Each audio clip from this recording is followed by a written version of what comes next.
And we are live. Welcome, folks, to episode 3,869 of the Survival Podcast. Seems like just yesterday I was doing episode 69. Now we're at 3869. It's been a minute.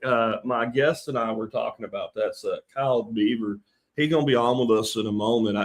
I'm wondering if this dude's like walking, a couple decades in my past over top of me or something. He's in Pennsylvania.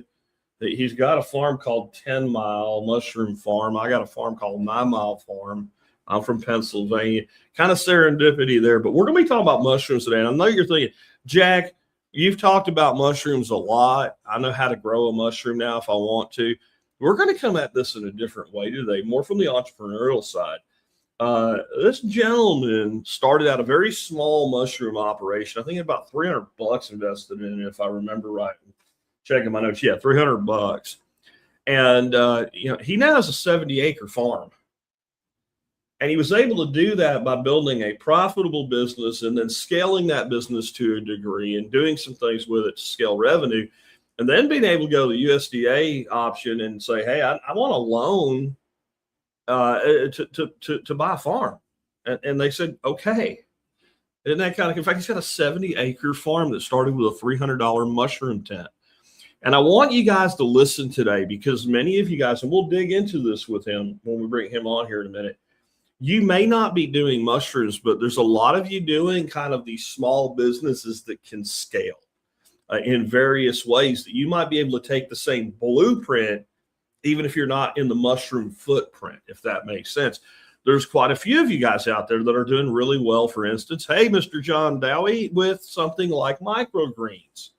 I don't see a single reason that this blueprint could not be applied. It might take some creativity and some things. I was reading up on our guest's journey a little bit before the show today, and there were some things he did that we'll talk about, like scaling the business in the first place so there's enough revenue to warrant the loan. But I can think of various ways that can be done. So we'll be talking about that in a moment. And for a lot of you, I mean, this is your dream. This is what you want. You want that farm that's also a revenue stream. And generally, the biggest problem we have is a lack of capital.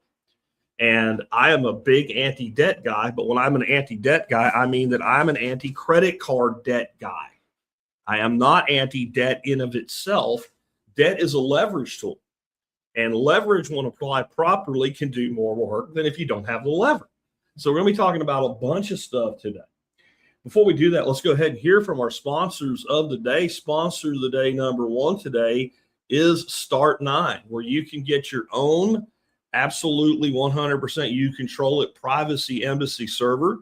You can do a lot of cool stuff on it. I just had Jesse Markowitz on a couple of weeks ago. If you haven't heard that show, go listen to all the cool things that you can do with Start9 and all the cool things that are just about to be added. This is an amazing tool. It lets you take complete and total sovereignty over your data and your ability to access it. It lets you communicate with people that you want to with encryption that, people say military grade is better than military grade. All right. If you're ever in the military grade doesn't mean as much to you as it does to a lot of people. You know what I'm talking about. It is absolutely an incredible tool. It is not that hard to use. If you can install apps on a smartphone and use apps on a smartphone, then you can do this. Check them out today, start9.com. And remember, if you're an MSB member, your discount that they give you as an MSB member will pay for your membership for like 3 years. And if you use the Fold card and stack Bitcoin, you can get it's like another 9% off by going the gift card route through Start9 or through Fold. So check them out today. Again, they've been a long-term sponsor, been with us long enough that when they started out with us, COVID wasn't a thing that people even knew the name of yet. Next up today, Biltong USA. Anton, the king of Biltong. This guy makes some of the best biltong I've ever eaten. He also makes these biltong sticks that I didn't even know existed before I met him. They're fantastic. The Drew Wars dry sausages are great. He's got new ones now with peri peri pepper in them. But if you like a little bit of heat to go along with your not so sweet, you want to give those things a try. He does a discount for MSB members. And he's another guy's been with us since right before COVID is when we first really connected. And he built this business right in the middle of the debacle that COVID caused. He had opened up a small restaurant. That's a problem, even in Texas at the very beginning. And so he built out his little store and he started thinking about what can I make money on that I can ship Biltong was an answer to that, along with some other stuff that he makes himself and some really cool stuff he imports. Check him out today at biltongusa.com. And again, remember, he does give you a discount if you are a member. And with that, I want to bring our special guest on, Kyle Beaver. Kyle, welcome to the show, man. Jack, thanks for having me on. Appreciate it. I'm really happy to have you on, man.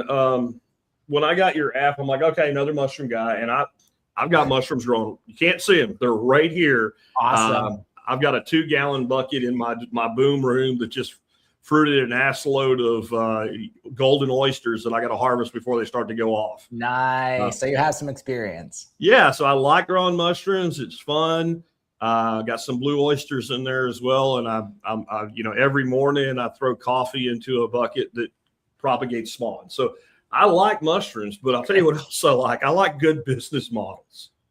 And I'm not going to go into the mushroom business personally as a for-profit, but I see it as a great leaping off point. What actually made you go this route, though? I don't think you're probably born into a family that grew mushrooms every day or something like that. And at some point, I guess you figured out I want to grow something. I want to build a business. I want to do something. What was the driving force behind the decision? Yeah, I mean, before I got into specialty mushrooms, specialty crops, I was working for pretty much a little carny outfit, mom and pop deal, and they were traveling and they had a super niche product. They were doing stuffed pretzels. And I saw how they had such a crazy following, driving hours to get these stuffed pretzels. So that was kind of a, mostly summer type job. I had the winters off. So I was looking for something to do that, could just be a little bit of a side gig, side business, maybe just a little hustle. And I just was researching little things that were niche. And my final search was things to do with small amounts of space. And the specialty mushroom growing page came up. And I've always been into plants, fungi, biology. And after I saw this page, it was like a UK page, which was even the weirdest part because it wasn't anything that was relevant to what was going on around me. But I was quickly like, nobody's doing this. I've never seen these mushrooms before.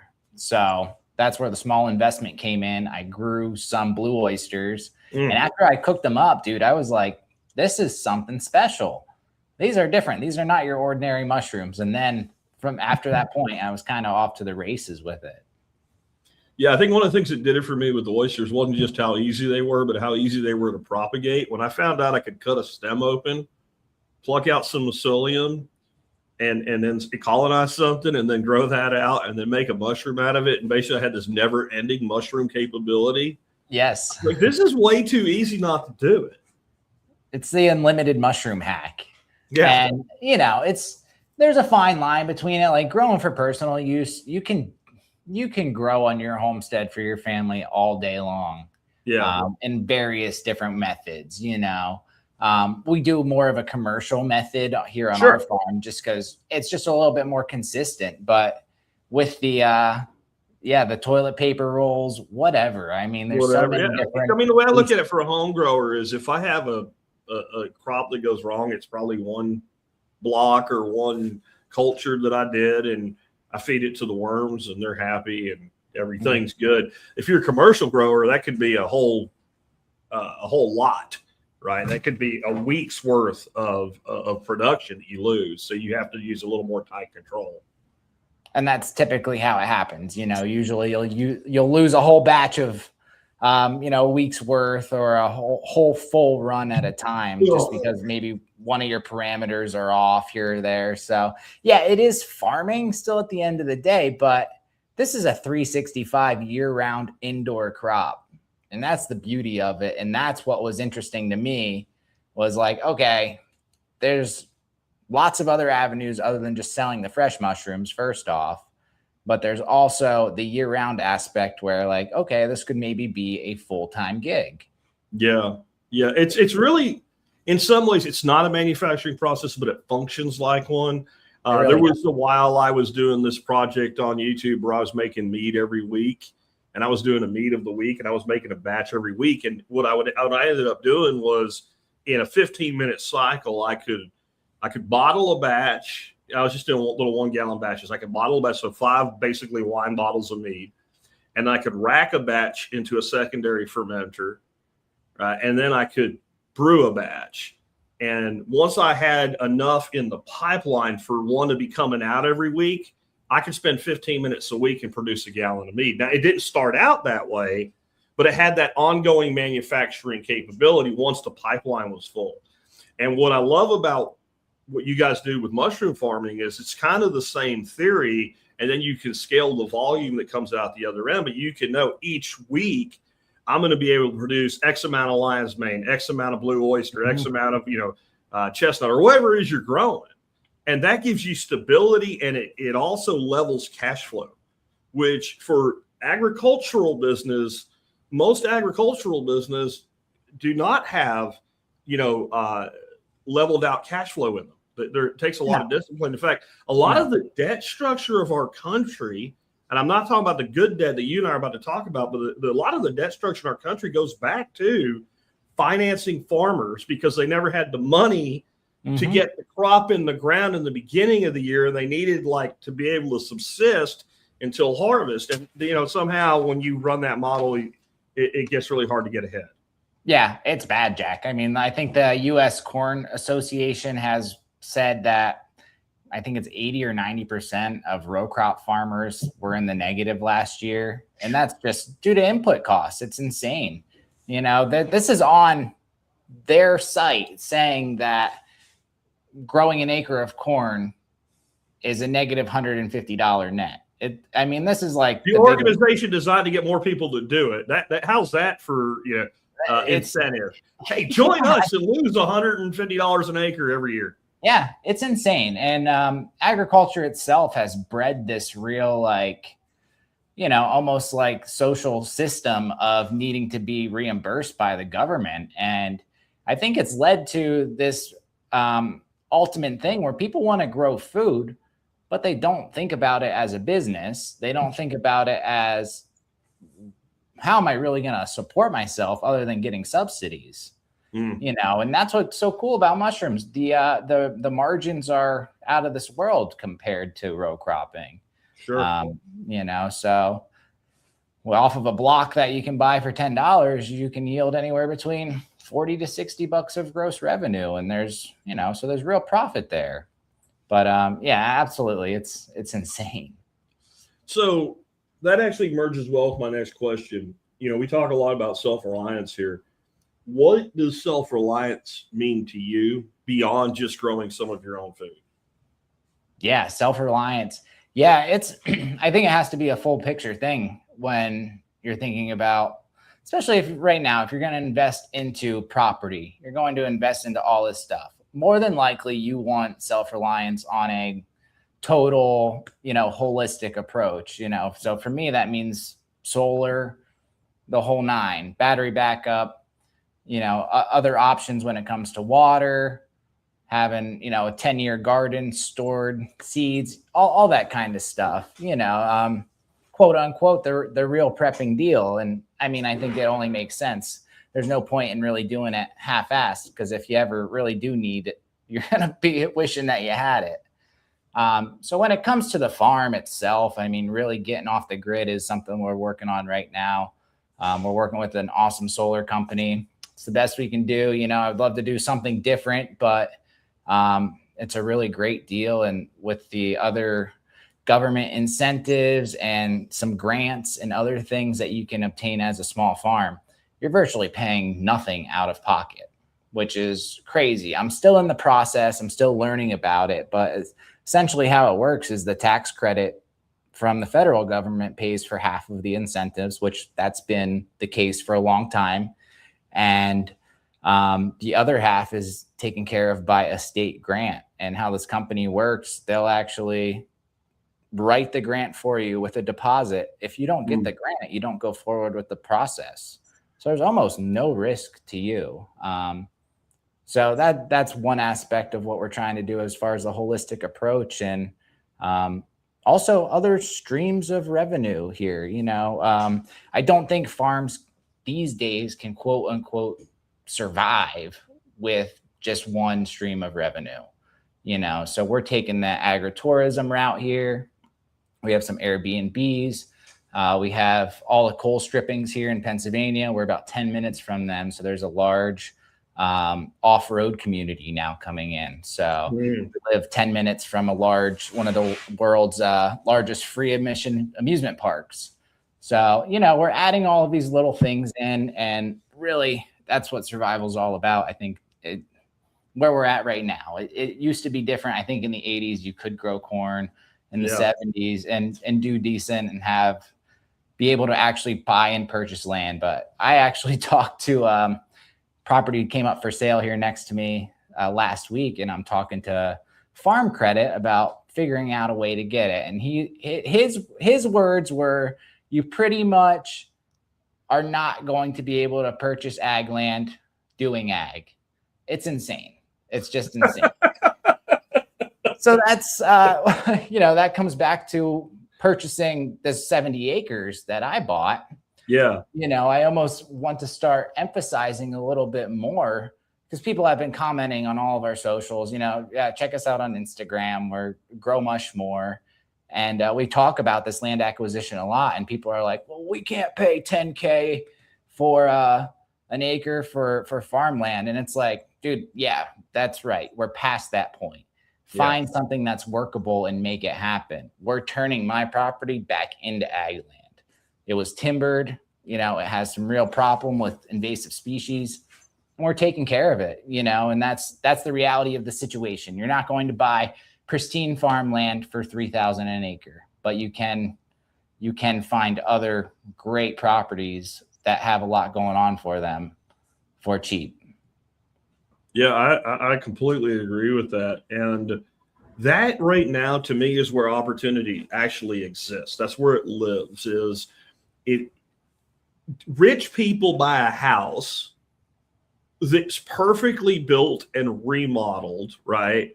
With 4 floors and 57 bedrooms or whatever does it for them, and travertine tiles and golden toilets or whatever. And then regular people, especially if you go back about 25 years, would go out and look for a house that's good structurally, and then you would fix it up and make it what you wanted it to be. That way you could actually afford to buy a house that was big enough for your family versus going to try to buy a perfect house.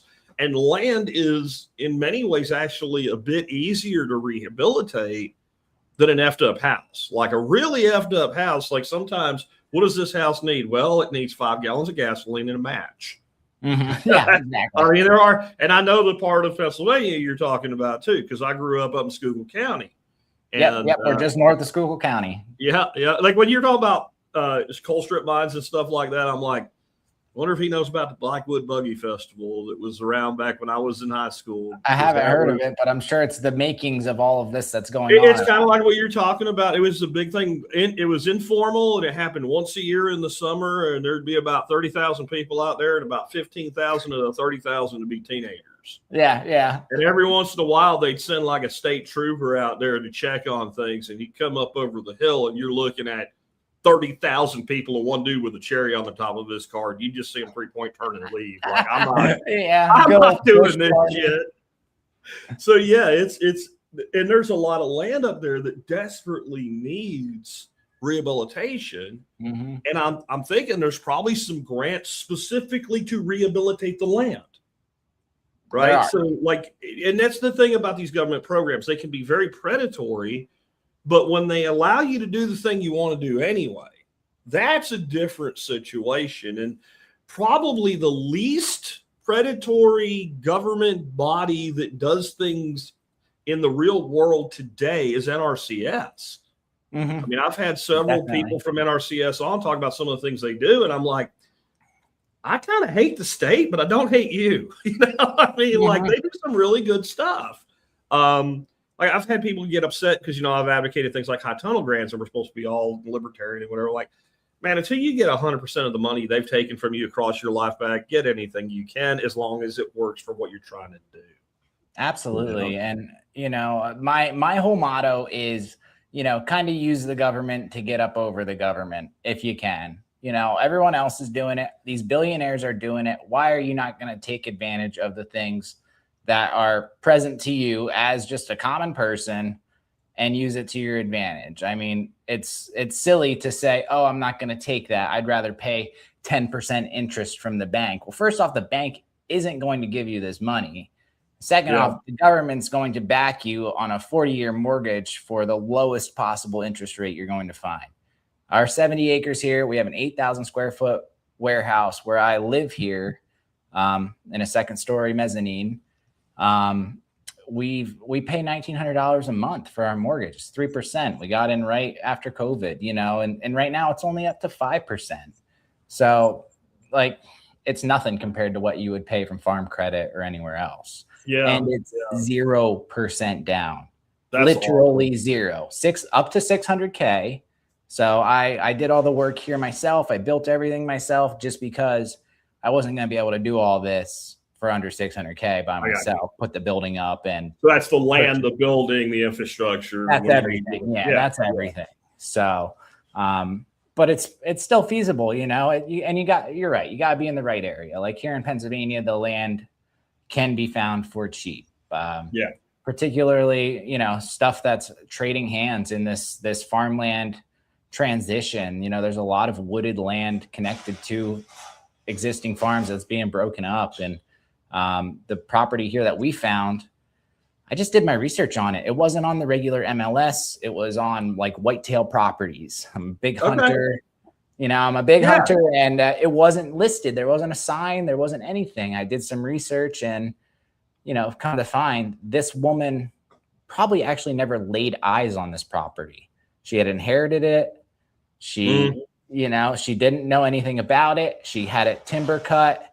So that was my in. I'm like, okay, now we can actually play ball. So she inherits it. She goes to somebody, what do I do with it? They say, well, we'll buy the timber from you and then sell the dirt. And so she had no emotional connection to it whatsoever. She just wanted to turn a piece of land that was gifted to her in inheritance into money. Yeah, she was retired. She just needed money. You know, that was it. And you know, it was apparent that she was willing to talk after I came in with a really super low offer to begin with, you know? Yeah. So, I mean, I made 5 offers, but that's what it's going to take. You know, if you really want to get something that's you have a dream for, it's doable. You just can't be afraid of getting people to say no. You know, I've bought quite a bit of real estate in my life, and I've never not had an opportunity to make a second offer if the first one was turned down for being too low. I've never had anybody like, that's so low, I'll never talk to you again. I've never had that happen. Nope. I have figured out, though, that if you offer too much and they say yes, you're kind of screwed. So it always pays to go in kind of hardball from the beginning. You know? Oh, definitely. Yeah, I have my real estate license here now because of that situation. Oh, wow. And so I see it all the time. You know, people are willing to negotiate, and homes here and land in general is not moving. Everything's going to auction right now because interest rates are high. People will still get on that frantic auction frenzy, but that's not where you're going to find something to do what we're talking about here, to start a life and build the kind of dream homestead that you want. There's diamonds. You just got to find them first. Let's dig back into mushrooms a bit. I know one of your kind of mainstay mushrooms is lion's mane, and mushrooms produce food and medicine.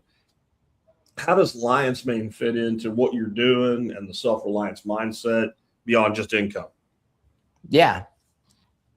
Lion's mane, it's like this brain longevity. I'm sure a lot of you have heard of it. It's now been scientifically proven to help reconnect synapses in your brain, get your brain to fire on different neural networks that it's kind of maybe been lacking on, or where you've lost some of that connectivity.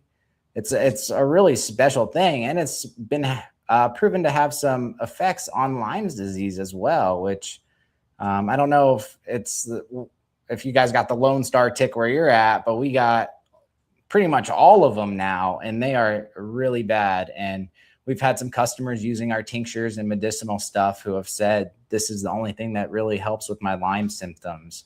Oh, wow. Which is crazy because I didn't hear of that until after the fact, and they were using it. But yeah, the mushrooms in of themselves are they're a great substitute for nearly any meat product that you're looking for. You know, you're looking to eat a little bit healthier, a little less cholesterol. The lion's mane in of themselves they're like crab. You just peel them apart and they make it great. Crab, shrimp, and or chicken kind of faux or whatever. They're super interesting. We love buffalo chicken dip with them. That's my number one. Yeah, that can't be bad. What I figured out with those right away is to cook the moisture out of them and compress them, and they kind of fit that kind of meat substitute thing well. But I'll eat all the meat and then some more. I'm not doing it because I want to substitute it for meat. I'm doing it because it tastes good. And I've also figured out, like, I do some things with, like, it's kind of hard to grow king oyster well all the time. But it turns out if you maybe let there be a little bit more CO2 in a grow tent than there's supposed to be, but not too much, blue oysters get those big ass stems. They do. And it's crazy. And then when you cut them up in discs and cook them with butter and stuff, they kind of taste like a scallop. And that means I can grow something that tastes like a scallop. Again, I'm not opposed to killing a shellfish and eating it. I just can't grow those here. Like they don't do well in 100-degree heat where there's no salt water. And what it would take to do it, I can't even begin to put my head around it. And the way that different fungi can be used is I don't even think we've begun to even figure out what we can do with it. I think even like the genius mind of someone like Paul Stamets or something, like we've scratched maybe 0.5% of what the potential is. Yeah, and the mystery is what's so fun about it, you know? Yeah. The not knowing, and that's quite frankly how the business is. It's like some things happen within cultivation that you have no idea as to what's going on. Yeah. But we do grow a hybrid. It's the first hybrid specialty mushroom. It's called a black king oyster. So those are a cross between the blue oyster and king oysters, supposedly from Asia somewhere, where they're a little bit more biologically advanced at crossing these spores and creating hybrids. But they grow like an oyster, but they have that nice fat stem like a king oyster. They're delicious. They're my favorite, and they're super high yielding. I mean, off a 10-pound block, you're getting like three pounds easily. I might have to order some of those from you because that'd be an interesting thing to play with and see how they come out. I keep kicking around the idea of doing a grow out for my fall workshop and providing mushrooms for people to eat. The problem is for an amateur guy like me with a single small tent system, I basically have to stuff it full to feed that many people. We're talking about 80 people. And then getting them all to fruit at the right time and in the timeline where they don't go off by the time you're ready to cook them could be complicated. It really is. And that's why it's like you're almost better off just growing like X amount every week, because it's tough to do and just have them ready when you want. The mystery of the mushrooms again prevails. Well, another thing about the place where you live, where I grew up, is mushroom foraging is really a common thing up there. I grew up foraging mushrooms, anything spongies to hen of the woods, chicken of the woods, all of them. And the thing was, like, you didn't know when you were going to find and how much you were going to find. Because it was kind of like, well, I went out today and I found a bunch of mushrooms, so now we're eating mushrooms this week. And for a home grower, I think that's kind of the way to go. Like, sometimes I'll throw a block in there and it'll pin in 2 days and it'll fruit in 3. And sometimes it'll take, a week and a half for a block that looks identical in the same strain to fruit. And so I just kind of look at it when I walk in the morning and go, oh, it's pinning. And I move it up higher on the shelf. And I know it's going to fruit then either tomorrow or the next day. Okay, now I'm eating mushrooms. And I think for the home grower, that's a pretty good way to go. You guys in the commercial space, you get very scientific with it, and you probably also develop things like that one's not going to fruit as fast as everybody else in the batch or something. And somebody asks you like, well, how do you know that? You go, nah, I just do.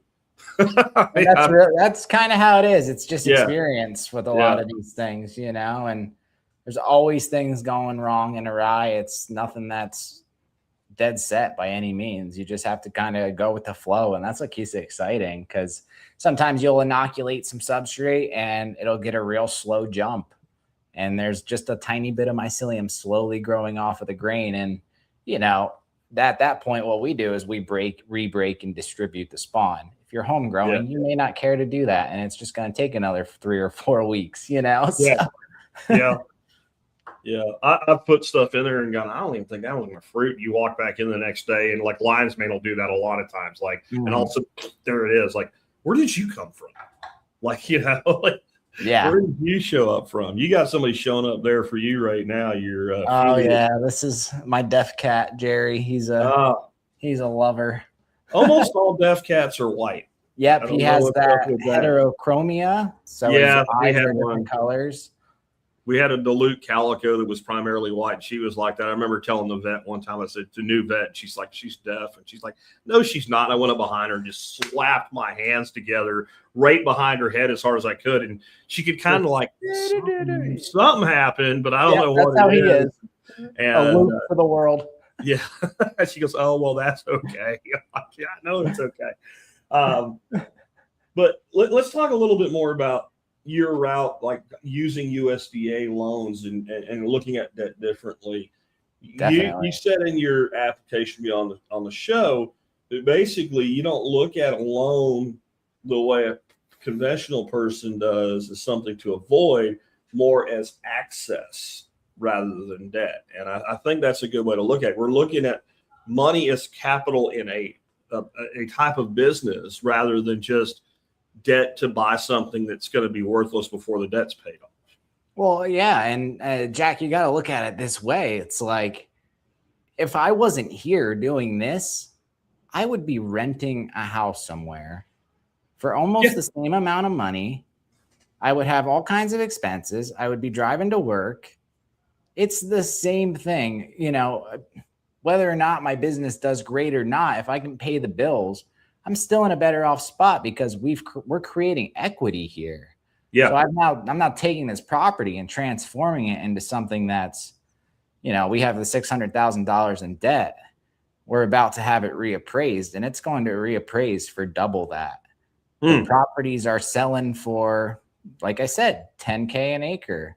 Yeah. You know, so we almost off the bat here are going to have $600,000 in equity just from making it happen on our own and just building the building this way. So I think that's what's going to unlock a lot of future endeavors for us as far as expansion, as far as doing some more of these direct to consumer type of things, whereas we've been mostly a wholesale business up until this point. So yeah, it's great to hear that you're a home grower, because that's like over the years, I've been doing it 10 years. I'm just learning that so many people just are just starting out, and they have, you know, you get in the mushroom community and people want to hear the scientific name and all of this stuff, when in reality, most people don't even really know what an oyster mushroom is, you know? So you got to keep it low level sometimes. Yeah. Yeah. I mean, there's a lot of people that just look at, I'll go to the grocery store and $6 buys me like 3 ounces of these crappy blue oysters that aren't that great because they've been in that cellophane for 3 weeks. Or, you know, my other option is buttons or something. And the fact that I can grow cool mushrooms.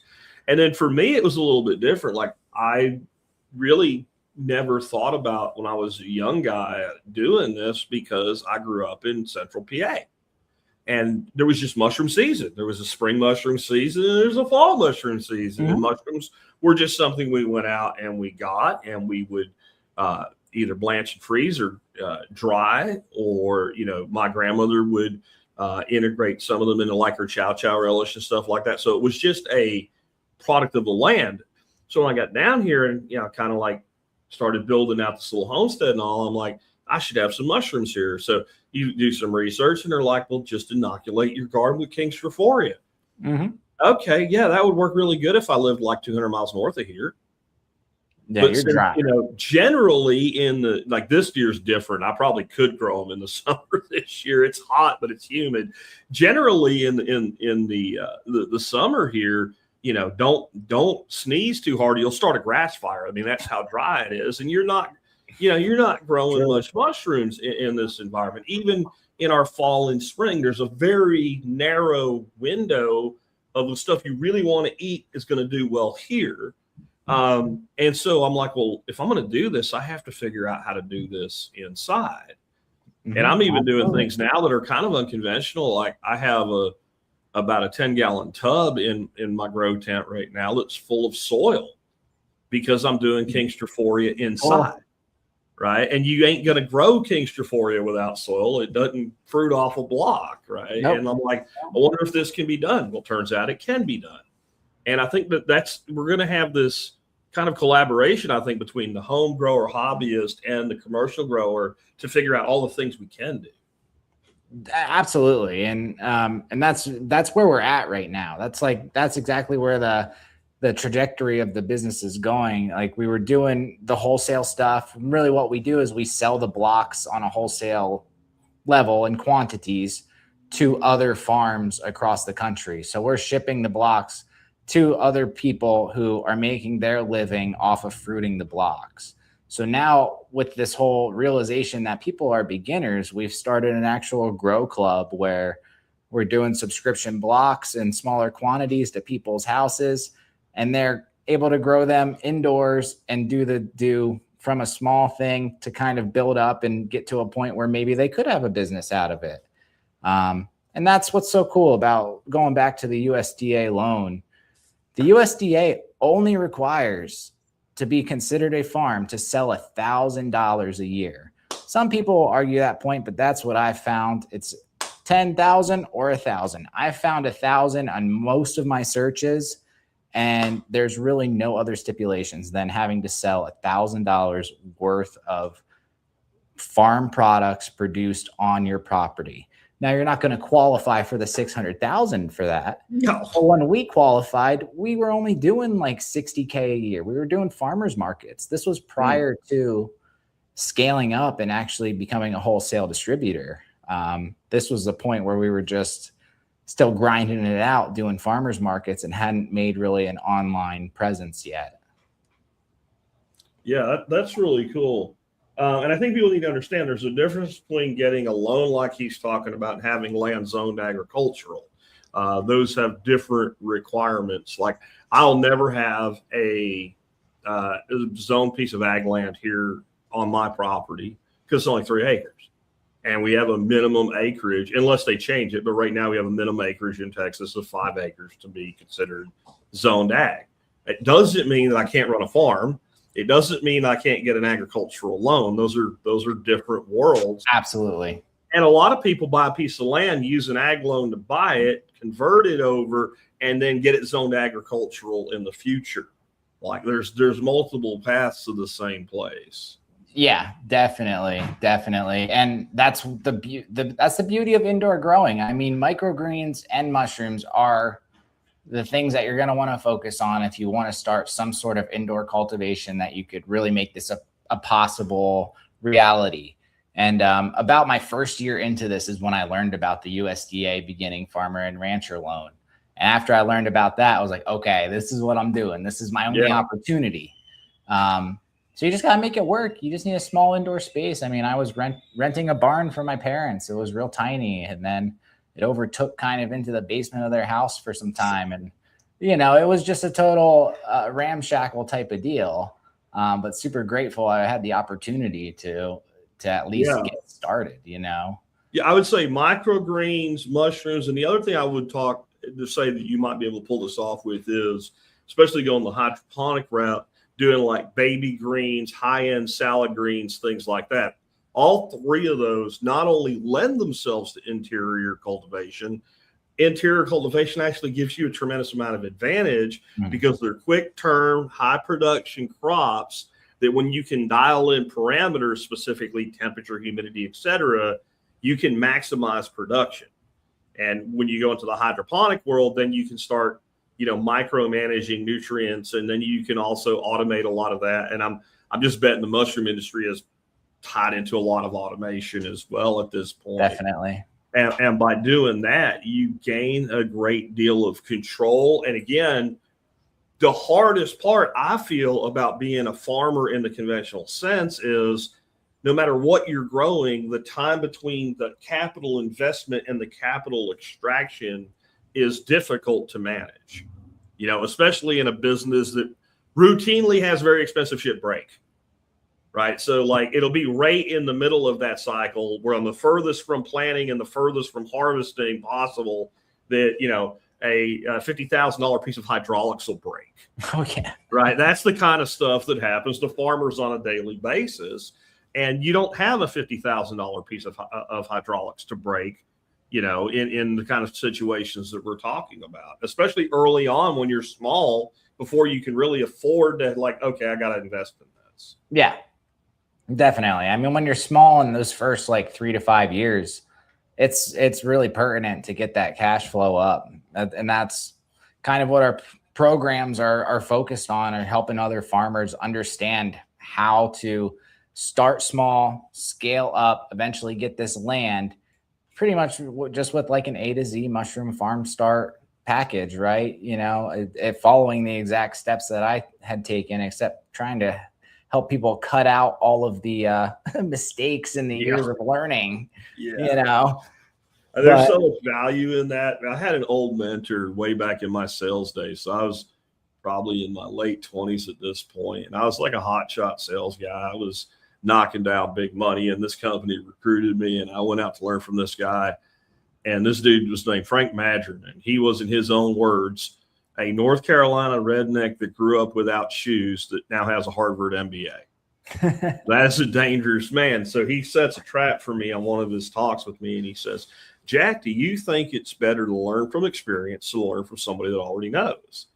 And I'm like, well, if you pin me back on that, you don't let me say both. I'm going to say to learn on your own. And he said, yeah, I know how you came up. So I knew you're going to answer that. He goes, but how would you feel if I was your surgeon and I'm about to perform a really difficult operation on you? And right before they put the mask on your face, I lean over and go, don't worry, I'm self-taught. And I'm like, oh, I see. Yep. And that's pretty much it. And that's been my realization, that so many people are beginners. There's no information out there that's really broken down. There's tons of information about growing mushrooms, about all of this stuff I'm talking about, but nothing's laid out in an organized fashion to where it makes sense. And I was like, man, I just got to put this together so that people can see the actual path forward and what it looks like, So now my philosophy, and this is what I would have hoped to have happened when I started, was focusing more on the sales and marketing and getting our name out there sooner. We grew up in a real time when the specialty mushroom industry is still in its infant stages. So we were able to ride out on that kind of organic wave for a little bit. And then it's like, okay, we have to expand a little bit if we want this to continue to grow. And that's what we want for everybody, to have a solid footing to where you're not running around not knowing how to sell to restaurants. It's just imperative. Yeah. Because I think there is a big problem in this space. And I don't even mean mushrooms. I mean growing, producing. I don't care if it's plants. I don't care if it's fungi. I don't care if it's chickens or cattle or whatever. People think that the most important part is being able to produce. It's an important part. I'll give you that. Because if you don't produce anything, you have nothing to sell. You have no revenue. You're out of business, right? However, you will figure that out. Anybody that tries long enough will figure out how to tractor chickens or grow mushrooms or use hydroponics to grow baby greens or whatever. But if you can't sell it, all you have is a real expensive inventory that's either going to rot or eat you into the poorhouse of its animals, right? There's an old saying, and it's about personal improvement, but it's once you're ripe, you begin to rot. Right. So you want to stay green because as long as you're growing, you're living. And once you're ripe, you begin to die. Well, that's an observation of that's what happens. There's a point where you look at that apple on the tree and you either pick it and do something with it or it's worm food. Yeah. And that is going to hit the producer. And like I said, if you have sheep or something, there's a point where you have very expensive pets if you can't move the product. So I'm glad that you focus on that when it comes to helping others. It's funny. Yeah. I mean, just in the last couple of weeks, we're going through just kind of clearing out some of the people that we've been following on Instagram. And literally, I mean, we only are following maybe 3,000 people, but we're deleting hundreds, literally hundreds of farms who were growing mushrooms and kind of just fell off. People who started a venture and they just didn't make it. And the number one thing that we've diagnosed is people are just not sure how to make sales. They're not sure how to market themselves. They're so caught up in doing all of the processes of being a mycologist. They forget about running a business. And that's kind of where our whole business has grown from, is doing all of that work, all those steps you were talking about earlier, the spawn production, the culture work, all of that stuff, cutting that out so people can just focus on fruiting mushrooms and selling them at their local markets. Yeah, definitely. Talk a little bit about what it feels like. Like you, like me, had a job. I could tell just by talking to you. Like you didn't just come out of the egg and start growing mushrooms for a living, right? So you had a job, you had a paycheck, and even like, when I was employed, I had a good paycheck, but even to the point where right about the time I started this, I was actually a co-owner in the holding company that owned all the companies that I also had ownership in. So I had ownership, but I still answered to a board. I still got a W-2 paycheck. And when I started building this completely and totally independent of anybody else, that changed a lot of things in the world for me. And the reason I like to talk about it isn't to brag or anything. It's to inspire other people. Like, this is worth doing. Like, I'm working on some new things for a show in the future right now called the Pillars of Liberty. And one of those pillars is income that's not tied to somebody else's choice. Mm-hmm. So what was it like to go from a W-2 employee to really calling the shots? What was that transformation like for you? Business in of itself is the best self-improvement program you are ever going to get into. I mean, it pays dividends in so many ways. Then when you stack mentorship, like you were saying, on top of that, the ways in which you have to grow to hit the next level are there. It's exponential. It really is exponential. And you never get to a point where you're like, that's good enough. It's practice, showing up as your best self each day is the hardest thing about it. Being consistent and just having to grind for your paycheck. I mean, you get real creative when you do, when you realize what everybody else is doing doesn't work. Yeah. You see everybody online, you'll see all these mushroom farms, you'll see all these people maybe in your industry who are just doing it and they fall out and then that's what everyone else wants to do. And that's not the way that you're going to create this freedom for yourself, So it's still stressful, business will always be that way. We're in agriculture. We're not making it huge quite yet, but we're doing well. And we're obtaining a lot of grants and a lot of funding. And we're slowly slipping into that research side of things where it's like most of our funding could be coming from grants and things like that, doing research in the field sooner than later. We're just waiting on confirmation on some real big ones. And once you cross that line into that research field, the money is it's there. It's there. You just need to have a decent grant writer, which is pretty dang easy these days. You know what I mean? It's like, no, I said earlier when you were talking about that, like you have these grant writers and the only way that they get money is if they get you the grant. Yeah. And I said in a comment stream while you were saying that, by the way, guys, if you're really good at stuff and learning how to write grants, and you could probably move a lot quicker that today with utilizing AI tools and stuff. That's not a bad business to be in either. Is the person that writes grants. One of the guys, I was just listening to a podcast. This guy's running a huge company, measuring their sales in hundreds of millions of dollars. That's the only thing they do, is write grants for other people. And they're not exclusive to ag or anything either. In fact, I don't think they're in that space at all. They're more in the like NGOs and stuff like that. And so when I look at the world, what most people see today and say is it's harder than it's ever been. And I'm like, well, if you try to use 1950 mindset in 2026, which is go to work, get a good job, work for 20 years, buy a house, have 3 kids, whatever. Yes, it is harder. If you'll come to 2026 with 2026 mindset, oh my God, the opportunities today. The problem is there's too many of them. You have to pick something and anchor down and go after it. When I think about like what I've been able to build, I've been doing this show 18 years. And when I started this show and somebody would say, well, what do you do? I would say I'm a podcaster. And you know what their first question was? What's a podcast? Mm-hmm. Right? I mean, I don't know if you know who Adam Curry is. Adam Curry's called the Podfather. He was the guy that got Apple to put podcasts in Apple Music. Okay. He was before your time, back in the 80s, young man. He was a VJ on MTV when MTV played music. Interesting. Right? Okay. My podcast is only 6 months younger than his. I think the two of us together have the 2 longest continuous running shows. But when we started, people didn't even know what a podcast is.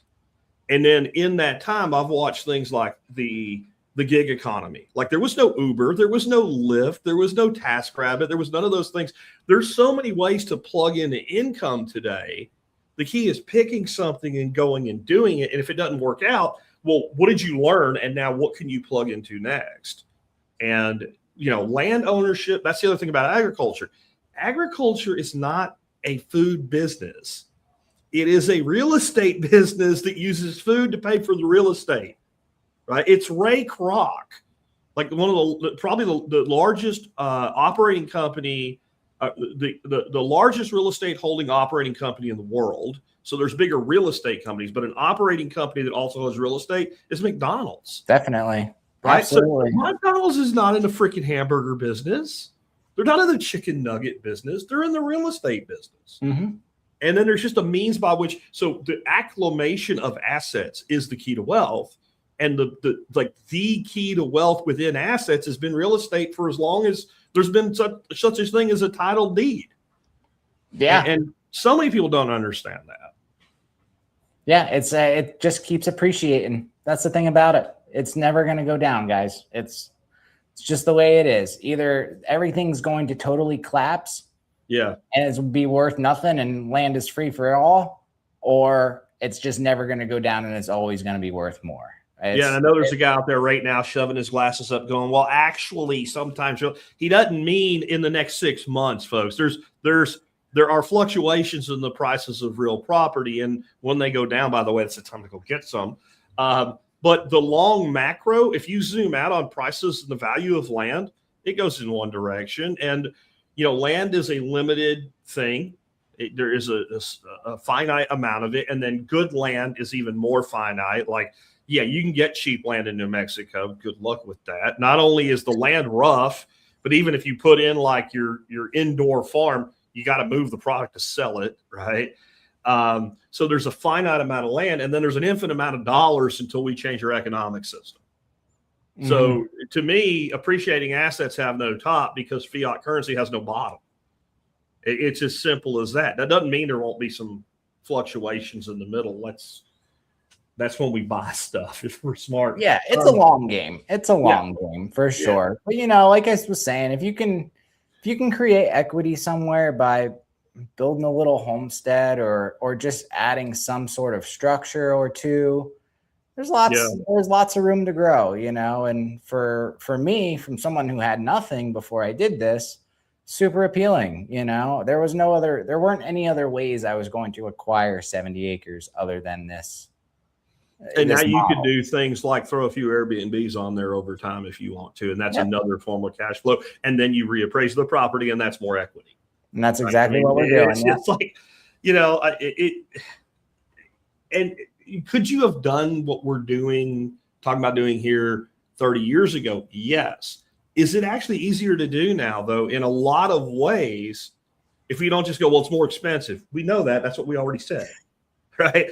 But from a tactical standpoint, it's actually easier to do today. There's more programs, there's more opportunities, there's more on-ramps. The markets have been developed. Like, I don't know that you could have made a lot of money as a specialty mushroom grower in 1995.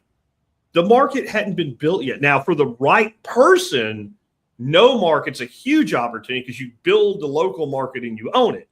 But it's much easier to tie into something that now has mind share in the population. Like if you ask the average person today, overall, are mushrooms good for you? Just that question. The average person with an IQ over 70 is like, yeah. Okay, so that's an opportunity that didn't even exist 30 years ago. Because the average person 30 years ago, mushrooms will kill you. Well, yeah, destroying Asia will kill the shit out of you. That's not what I asked you.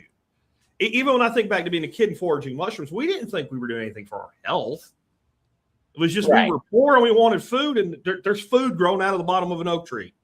And by the way, whatever we can't eat, we can take that to the bar and sell it for $10 a pound. There was a local market economy in Schuylkill County for maitake. Like, definitely. We used to fill half a back of a pickup truck from one of the places we had. And we'd go around all the little corner bars with a scale on the bar selling for cash. Right? And people would probably buy them immediately.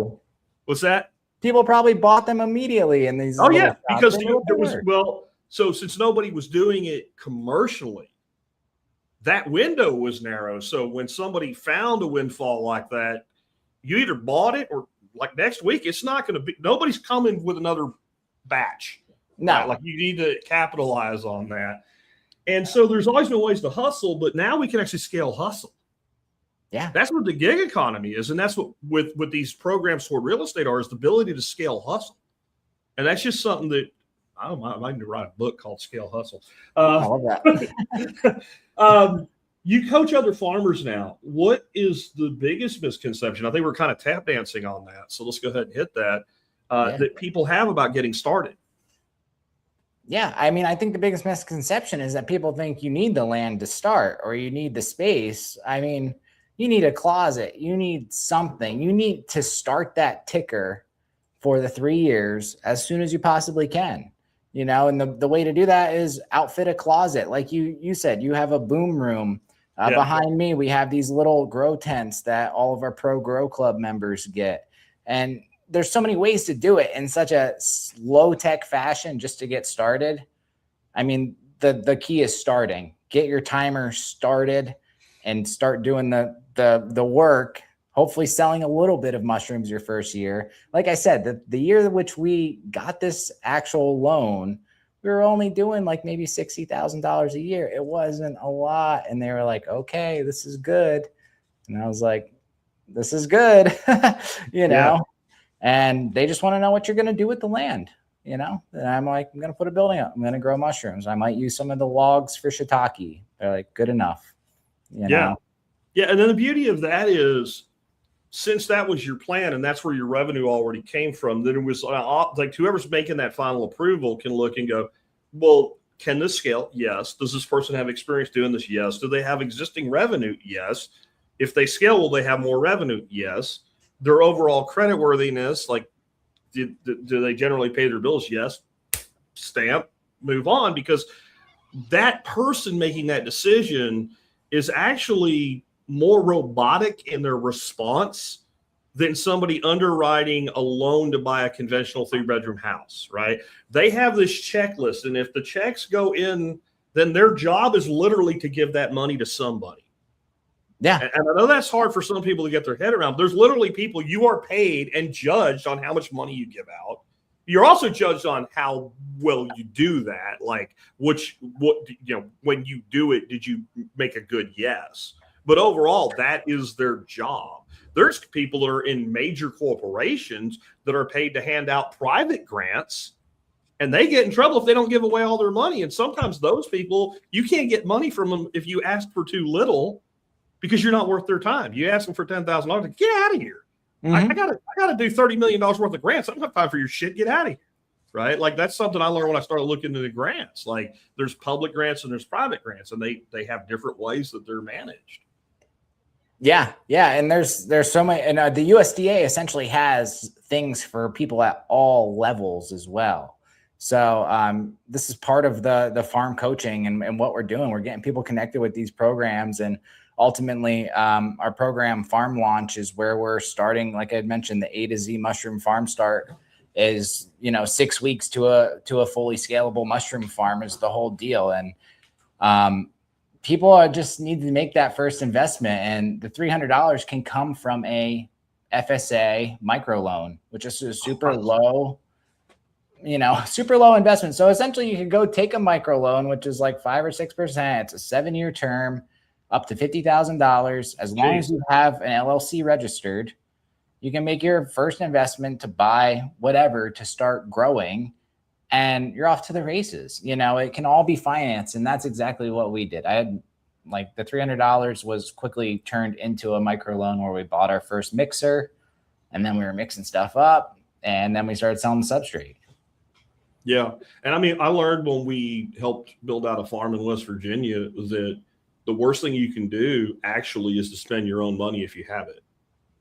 It's just a terrible way to go. You're going to need it. And if you borrow money, you basically have tax-free cash flow, which is a really interesting thing to look at. Because some things that I ran more conventional businesses, and it's pretty simple to understand depreciation if my company buys a truck. Yeah. Right. Depreciation on something like a pond or earthworks or a fence line is different in the agricultural world. What is depreciable, how long you have to depreciate it over. And if I spent your money to do it, I don't really care. But if I spent my money to do it, I care about the depreciation timeline. That's really kind of important to me, because I no longer have the money, right? And I have this fence, and I just spent, let's say $10,000 to put this fence line in. And I spent that money this year, but I'm deducting that shit over 30 years and against revenue over 30 years instead of the revenue this year that I actually spent it against. And it's just a different world to operate in. And it changed my opinion of debt when we had that part of our lives back about 2014. Yeah, the rules are totally different when it comes to ag. I mean, just to name a couple of other things that are doors that open once you get into agriculture, everything for the farm is tax exempt. So we don't pay taxes on any of our materials. When I built this building, we're not in we're in a smaller rural community, not much of a zoning board or anything like that. And we're actually agriculturally exempt. All of the build out, the only permit we actually had to get was a sewer permit. Everything else, I did the work myself. YouTube University, going back to being able to hustle and do anything and everything. It's all out there. You don't know how to fix an air conditioner, you YouTube it and you figure it out. And it's there's the old saying back when I was a kid, if you don't know how to do something, we didn't have YouTube, we didn't have internet, but they're like, if you don't know how to do something and your dad doesn't know how to do it, ask a farmer. Because they've probably either they did it and they know how to do it, or they know another farmer who did it that knows how to do it, and they'll tell you who to go ask. Farmers have to figure shit out. I mean, what I found is some of the best, like the people that transition from I'm a worker bee with a job to being in the ag space, engineers, because they know how to build shit, they know how to figure shit out, they know how to fix shit, right, and they know how to design systems. I mean, being a farmer is kind of like being a mechanic, being an engineer, being an accountant, and being a supervisor. You have to fill all those roles. But if somebody right now has a full-time job, no land, and they want to take a first step toward having what you have, what does that look like for them? Yeah, the first step is just making the investment into growing something. Figure out what you like, what you want to do. But growing something, if you want to go the USDA route, is you have to be selling the agricultural products at least $1,000 a year. And who's to say that you couldn't maybe get 5-10 acres? You don't have to take the full 600,000. Maybe if you're doing 10,000 a year, they'll still give you 200,000 to buy a piece of property. But you just need to get growing, get an LLC formulated, get an EIN number, just like starting a regular business, get an EIN number, check in with your local FSA, USDA office. These are the people that you want to make friends with, because they're going to send you grants. They're going to let you know if interest rates are changing. They're pretty much the people you want to talk to, is the Farm Service Agency, which is a branch of the USDA. And just take your first steps, grow something. and figure out what your market looks like. Like you were saying, New Mexico in the middle of nowhere. Sure, that's great. You can buy some land, but you actually have to have a business plan in action to make this work, Yeah. So you need to think ahead a little bit. Okay, who am I Where's going the to sell product to? going? And from there, then the logistics would be, how do I make this thing shippable in a way that makes sense to the person who, whether I'm wholesaling or direct to consumer, how do I get this thing from this space out? Because there's a lot of things you can do that with. There's things you could do with value add mushroom product that it doesn't matter where you make them. If there's a post office near you, you're in business, but there's places, other methods that's not so true for. And I loved what you said about sticking to one thing, because this is something that I'm definitely guilty of. I think every entrepreneur is guilty of, bouncing around between things. And that's like one of the biggest faults I see with these startups is people are trying to be a tincture company, a medicinal company, a fresh mushroom company all at once. We actually don't really grow many fresh mushrooms anymore. We don't focus on the tinctures. Our thing is the wholesale and helping other farms, because you cannot do it all. You can't do all of the lab work, grow out the mushrooms, and do everything else. You need help, and you need to find people and be able to make this into something where it's standardized so you can have employees doing it, so you're not doing all of the labor all the time. And that's what Farm Launch really helps farmers do, is like, we're not thinking about this structured organization when we're starting our farms, but in reality, there needs to be an owner, there needs to be a manager, there needs to be these people in certain positions that are going to make it function like an actual company, and not just you being the operator of everything. The owner versus operator thing is huge for me. And that's been the last couple of years of my life, figuring out how can I be an owner of my company and work on building the company rather than operating in it and doing every single thing myself. Yeah. And it's just the irony of small ag, man. That's just how it goes. You want to do it all yourself, but I mean, and that's true of like every business you can think of. When I was a teenager, one of my first real jobs where somebody paid me to do work, I worked for a dude, I shit you not, his name was Muskrat Purcell. I'm sure he had a God-given name. I don't know. Anybody could tell you what it was. And he owned a junkyard. And his business was paying people for junk vehicles and selling parts, or selling off vehicles that he couldn't sell parts for. And you know what he hired me to do? Pull parts. So, I mean, I was so young, I still didn't have a driver's license yet. I was like 15. I'm right up there on a bicycle every weekend, and he'd leave me a list. He wasn't even there, and I pulled the parts. You know what I never saw him do? Pull a part. When I stopped doing it, he hired one of my friends to do the job that I didn't want to do anymore, because that wasn't his job anymore. Now, I guarantee you, when he got started, that's what he did. He bootstrapped his business. He got a junk, worthless piece of land and figured out no one will yell at me and the EPA won't come in if I put junk cars here. And then he started that junk business, and he figured out how to monetize different aspects of it. And he hired to the requirement, even as, basically a coal region redneck. Yeah. Right. Like, I mean, but he still had the mindset, that operator mindset, to run a business that way and go, I don't need to be doing this shit. I'll give some 15-year-old kid that wants money an opportunity. And if he doesn't work out, I'll just hire somebody else. And yeah, maybe I'll go do that if I have to. And I think, honestly, if he couldn't find somebody to do the job I did, he would have just been like, come pull your own freaking part. I ain't going to do it for a fee anymore. The reason he would do the fee to pull the part was, I got somebody who'll do that. I can pay him X. I can charge Y. That's more money. I'm more likely to sell parts because customers are like when somebody will pull the part for you. So since it works, I'll do it. But it's how do I do it without doing it? That's operator mindset. How do I set up a system that does it, whether it relies on automation, whether it relies on an employee, whether it relies on out-tasking, whatever, or contracting? How do I do it, make the money, and not actually have to do it? Yeah. And that's the name of the game. And that's why business is this ultimate self-growth journey, because you're finding your own worth every single day.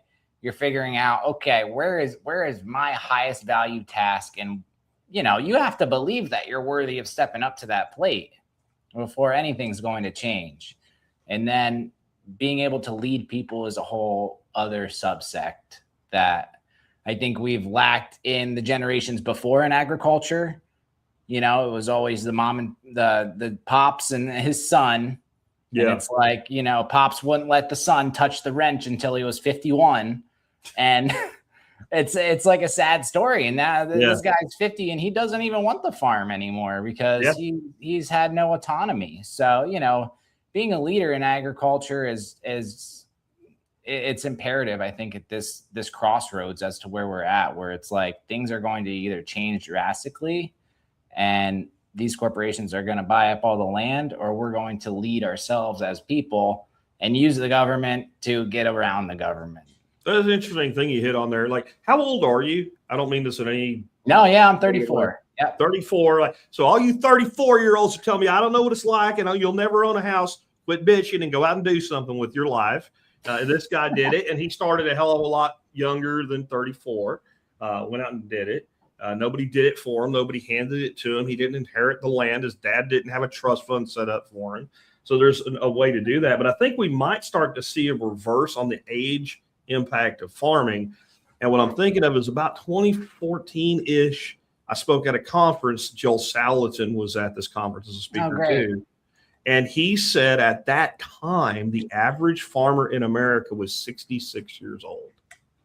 And it's the same. That hits on the farmer not teaching the kids and then wondering why the kids don't want the farm. Well, you sent them off to college. You sent them off to the city. You didn't teach them anything. You didn't hand anything down. They don't know how to farm.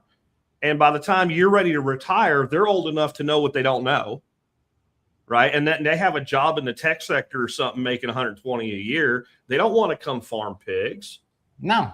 Of course they don't. Right. Like, and I think a lot of young people that have this farm fantasy it's a fantasy. They like it is. I've talked to more than a few people that run small to mid-sized farms that bring the woofers in and stuff, and they don't make it a week.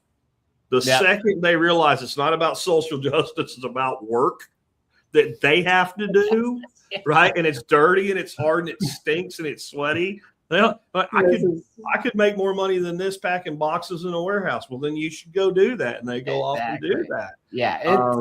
It's a passion project type of deal. You know, like there's got to be you have to have a real drive behind what you're doing. You know, I call it grind to find, right? Like you have to grind through the hard to find where your passion lies. Because a lot of people say, well, I don't know what my passion is. Well, you ain't fucking done enough work yet.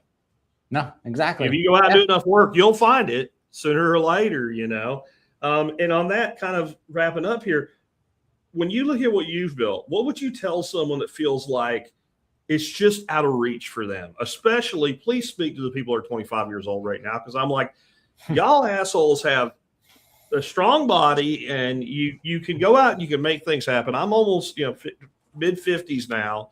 Like, I can't do what I did when I was 25 anymore. I'm probably in better shape than most people in their 50s, but I ain't who I was at 28. I'm not that guy anymore.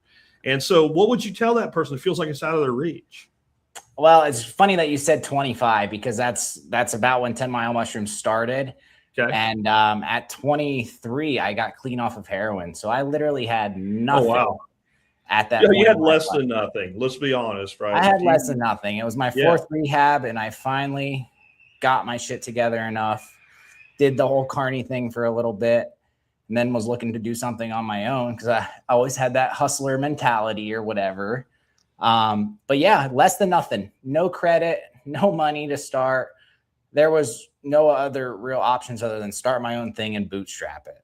And I really... like just looking and walking the property, man, it blows me away that this is my life and that this is possible.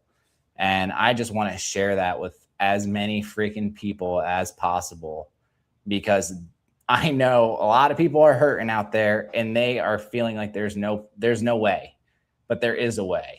It may not be the way that you thought. It may not be the conventional way, but the world is not conventional anymore. The world plays dirty. And you got to step up to the plate if you want to make it happen. And it's totally doable. And, get yourself around the right people, get yourself around the right mentors, people who are going to show you the way. Don't think you're going to do it all on your own. I did that for like 7 or 8 years and it was not worth it. The Since I've gotten a mentor and started working with them on a weekly basis, my life has changed drastically in so many ways. And you're going to become somebody that you never knew you would. And that's the most beautiful, beautiful part. And you might have some land with it, which, like, you can't beat it. You can't beat it. It's all doable, guys. Just expand your mind a little bit, look around the corner, look down the alley, because the thing that you're looking for is there. It's just not in your field of vision at this very moment. Yeah, definitely. Someone here is saying that testimony ought to shut a bunch of people up. But I disagree. It might help a few people that are on the edge, but this is my response to that. One would hope, but self-imposed victimhood has no limits. And I think there's a lot of people out there, they literally get angry when you offer them a solution because you've ruined their pity party. Yeah, and that was me. Like when they, especially on social media, where they post shit like "I'll never own a house," or like when you're like, "Well, where do you live and what's your budget?" and then you throw them like 3 places on Zillow they could fix up, and they start shrieking that it's not even livable, and why? Because it has laminate countertops. Like, yeah, what the hell are you talking about? I mean, good Lord! But I figured out over the years that's what the psychology is. I want to be miserable. And I want people to commiserate with me. And I want my excuses to be validated as reasons. And you've ruined it. So now I have rage. And it's a sad thing because, it's not pure masochism that makes people do what you do and what I do. It's a desire to actually help. Yeah, it's got to be. It's got to be. And Mike, can we talk just a little bit before I got 2 questions for you from the audience. But how about how you actually, like, what your product really is? I looked at your website today and you have these things called master bricks. First, all-in-one commercial cultivation substrate solution. So you just said you don't grow a lot of fresh mushrooms anymore. What is it that you do that actually generates revenue for you now? Yeah, so we're selling grow supplies and we're helping folks launch farms. So our main revenue stream is selling the bulk wholesale ready to fruit blocks that are ready to grow to these other farms. So they're colonized with mycelium. So this is a step back from that. You can see there's some blocks fruiting there. But these master bricks are an all-in-one substrate solution where you just add water to the bag and then it's ready to be actually sterilized. If you go to the commercial section there, you'll see the wholesale ready to fruit block section. And we do it all. We sell the grain spawn, we sell the substrate, we sell auger plates. So if you're working your way back from fruiting mushrooms to actually growing your own, we have all of the supplies that you would be needing to actually get that done. But cutting out all of that labor with the ready to fruit substrate is really where our company has shined. And now we're doing the Pro Grow Club. So we have this Pro Grow Club, which is pretty much a step down from our farm launch program. It's for home growers. It's for people who want to be in a community of cultivators. So it's a monthly, like I said, Grow Kit subscription where we meet once a month. We talk about growing. You get grow tents, all of the things you need to grow with the subscription. And we have our own community portal where we talk about growing, we hash things out. And like I said, community is key. The mentorship stuff is key. So we're creating that kind of culture around the cultivation community. Absolutely, man. It's very cool. The couple questions I have for you. One's pretty quick here, easy one. This was from Rachel, who's pretty close to you, by the way. I just realized where he is. Can we buy from him? Yeah, absolutely. We're here at the farm all the time, pretty much Monday through Friday, 8 to 4. Somebody's here. I'm usually always here. But you're definitely welcome to stop by the farm. Just give us a call. We're on Google. And then obviously you can order grow kits, all of the other stuff on our website there. We don't have the Pro Grow Club or the farm launch things on the website yet. We're just slowly creating landing pages for that and getting people onboarded with that stuff. It's kind of they're new programs and we have so much interest in the Pro Grow Club. It's freaking awesome to see that beginners want this path, Sure. But yeah, anyways, a viable option to buy from us. You can send us an email, you can order online, whatever suits your fancy. Cool. And I wanted to kind of give you a nod on the blocks, the sterile ones. The idea there is actually very similar to like what soup companies did with condensed soup. Since you add the water, the weight's not as heavy, so it's cheaper to ship, and it also gives that grower control that you're not going to have any real concerns about mold or anything until you actually activate the block by moisturizing it. So I think that's a really cool all around just good business move there. But it sounds like your mainstay, if I'm not off, is the inoculated blocks, which if I was going to go into commercial production, especially before I got really systemized, that's what I would do, because I do believe that you should focus on the thing that will make your business the most money. And you're not going to be inoculating your own blocks at scale. You're going to have to hire employees anyway. So if I have a company set up to do pretty much that's their main thing they do, I'd rather hire a company than a person when I'm able to. Because companies have more than one person, and companies have policies, and companies have procedures, and companies fix shit when it's broken, and individuals just get drunk and don't come to work for 2 days. And you're like, well, I'll fire them. Yeah, but then I can't tell you how many people that I held on to for like a couple extra weeks because I hadn't found somebody to replace. Like, they suck, but what would suck worse is if I had to do their job. So, I'm going to hang on to it. But with a company, like, that becomes their problem, finding good people and whatever. I just expect you to live up to your service commitment.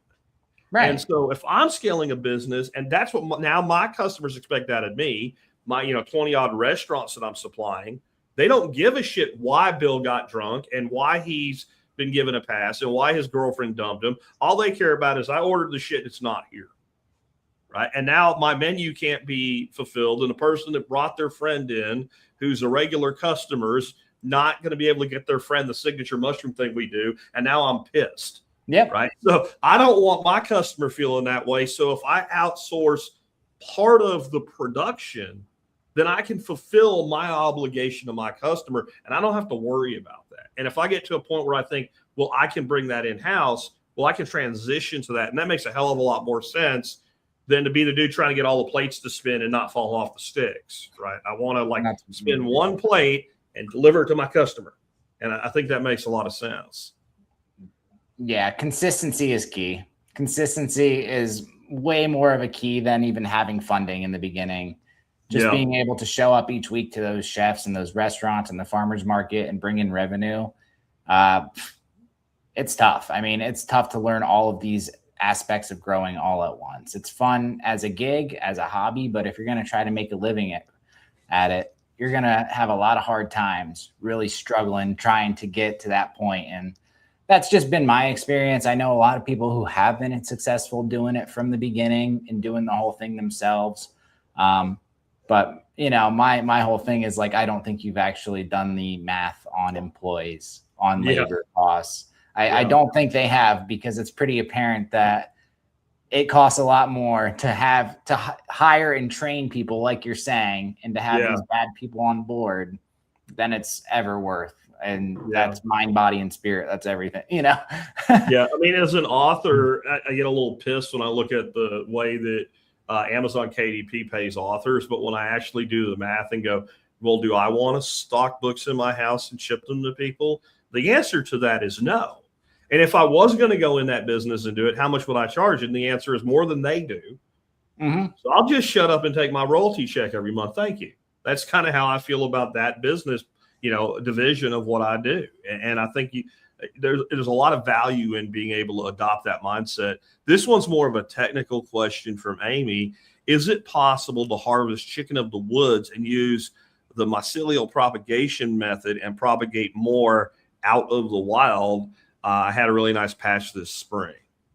That's a great question, Amy. So pretty much all of the strains that we're growing in the specialty mushroom industry are, in one way or another, most of them are directly from the wild. So they've been cultured. So what you can do with a wild mushroom is you can actually culture it onto an auger plate and then grow it out in a clean environment. Now you can do low tech methods and maybe try to shove some of the chicken in the woods and some trees that are dying that you think may work, but that's a little bit less reliable than the best way to do chicken is to actually plug logs with it and then bury the logs. Okay. Is the most ideal situation for chicken of the woods. They don't grow well indoors, cultivated. The yields are very small. They're not something that you're going to like sell as a business type of deal, which is what makes them so special. You know, between those and morels and some of the other wild ones, they're really tough to cultivate. So, you know, if you find them in the wild, it's possible. And there's tons of YouTube videos on there on culturing wild species. But you're going to have it's a long-term project for sure. And we do have somebody asking where you're at. So I'm just going to real quick just pop up your little map right here. You can go by his website, see where he's at, folks. And it is 10milemushrooms.com. And you should be able to, guys, to remember that after so many years of hearing me talk about 9 Mile Farm. 10 Mile that's Mushroom. great. Yeah, that's kind of cool, man. And so the people can definitely get in contact with you through your website. I also have his Facebook, his YouTube, and his Instagram in the show notes, like I always do, folks. If you're listening to us live, if you're one of the 100 odd people here, great. And that just means if you click the link down there in the video notes right now, it won't go anywhere because we're not done yet. About maybe 30 to 45 minutes after we finish the live, which is coming real quick. If you click that link, you go over to my site and where I actually distribute the audio version of the podcast, and all that stuff, all those resources and everything else that we talk about today will be there for you like it always is. So if you're in your car listening to the audio tomorrow or something, and you're like, I want to go check this out, don't worry. You don't have to stop, pull over, write it down. Just get on over to the Survival Podcast. And if you're listening in the future, 6 months from now or something, the search function, just stick in 3869 into the search box. That's the only thing you'll have to remember. And you'll be able to pull this episode up 10 years from now. I think even if lightning strikes me or something, my wife will make sure this stuff stays up because it pays the bills. So you'd be good for a while on it. Hey, man, I really appreciate you being with us today, Kyle. Yeah, thanks, Jack. It was an absolute pleasure. Appreciate you. All right, folks, real quick, as we wrap up, I want to remind you of a couple things. One is when you shop online, if you'll use tspaz.com, where I do all my product reviews and everything, no matter what you buy, whether it's something I reviewed or not, you will be able to help us out. It won't take any extra cost or time or anything. You just will be helping us out because we are Amazon affiliates, among other things here. And today's item of the day is the same one I had yesterday. Because when I went out to get it, I couldn't find it. My wife found it for me today. Here's your fandom. I mean, I need it because I am going to be cooking steaks tonight. I'm going to be cooking some chuck steaks that I self-processed out of some primals. And this little fan here, I'll tell you, like one of the most famous chefs in the world told me about it on an airplane, except that he was on a Facebook reel or something like that. Alton Brown, I learned about this little fan from. I've always been a cook, and I've always liked to cook. And Alton was talking about how to make a steak, and he did the salt and the refrigerator trick that I've taught you guys for 15 years. I'm like, well, tell me something I don't know, Mr. TV chef. And he said, I like to use a little fan like this and put it on the grate in the refrigerator and let it sit there for about 8 hours and get all nice and tacky and dry. And I'm like, that is freaking brilliant. So I actually ordered this fan sitting on an airplane at about 32,000 feet, and it was at my house the next day. They're about $13 and they're rechargeable. They use a USB port to charge, and they're just kind of bulletproof. I mean, there's not much to go wrong with a product like this. And it actually helps cool you off too. And it is portable, so it can go, anywhere that you go, and a charge will last you between 6 and like 22 hours, depending on what speed you run at it. And a pretty good deal as far as I'm concerned at that price. And it's multifunctional. You can use it on your desk or whatever. I had a lot of people say that they've bought this and they're really happy with it, and they're not using it for cooking. And that's fine too. It's just a great little tool. And think about like those grow tents or any place you might need some air circulation for your microgreens or something. It would have to be recharged, but like I said, it'll run a day on a charge on a low speed. Or some of you guys with your biltong boxes or stuff like that. There's all kinds of ways that little fans can be used. So check these out. And remember, it doesn't matter what you buy, as long as you shop through tspaz.com, you will help us out. And then, on that note, I wouldn't mind if you went through T-Spaz when you bought this. I don't really care how you get to the point where you're going to buy it. If you would be so kind as to pick up a copy of my latest books, if you haven't done so yet, Laws of Life Book 2, Now Build the System for Your Life. I poured a lot of effort into this. I released the first book in the series in the summer last year. It made 3 different Amazon bestsellers list. I released this, and we had the second edition of that first book and this book simultaneously on a bestsellers list with, books out of like publishers like Simon and Schuster and stuff like that. So we've been able to really make a splash with this book. And the one thing I need now, though, because it's a brand new book, I need reviews. So if you already like, Jack, I already bought it, please go by Amazon and leave me a review. Even if you think it sucks, go ahead and leave me a review that says it sucks. I'm not just fishing for the positive reviews. It really helps us reach more people when we get a product like that reviewed. And I am working diligently on the workbooks that go along with these 2 books. Those should be out, one probably this month and the second one in August. And then we will turn to the next book on AI, which will be called Me, Myself, and AI. Thank you to Tim, who fed that title to me in one of these live streams. Anyway, with that, guys, I appreciate you being here today. Tomorrow, remember, we will not have a live. Tomorrow's an expert counsel Q&A show for the week where our expert counsel answers your questions. If you want to ask our expert counsels a question, send me an email, jack@thesurvivalpodcast.com, TSPC in the subject line. Tell me which expert you are asking the question. Give me the question, then give me the details. The question should be 1 sentence. Then we know what you're asking, and so do you, and so does the expert. We'll have that show tomorrow. I've got a great amount of content from the council right now. You're like, well, who's on the council? thesurvivalpodcast.com. Go to the About tab, meet the expert council. You'll see all the great people that we have to answer your questions. And with that, take care, guys. And I'll catch you tomorrow with that other episode.